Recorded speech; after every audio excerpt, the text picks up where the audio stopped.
এখন বাজে বিকেল 4:30 আর বাবু আর মা একসাথে টিভি দেখছে। ভাবলাম মায়ের জন্য পাও পিৎজা বানিয়ে নিই। তো পাউরুটি, ক্যাপসিকাম, পনির সবই ছিল বাড়িতে, তাই বানিয়ে ফেললাম।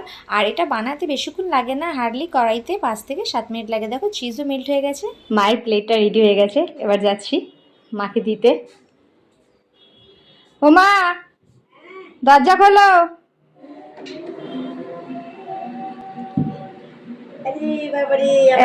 আমরা কি খাবো? বিকেল বেলার টিফিন। বাহ, পেট ভরে যাবে তো, রাতের খেতে হবে না তাহলে?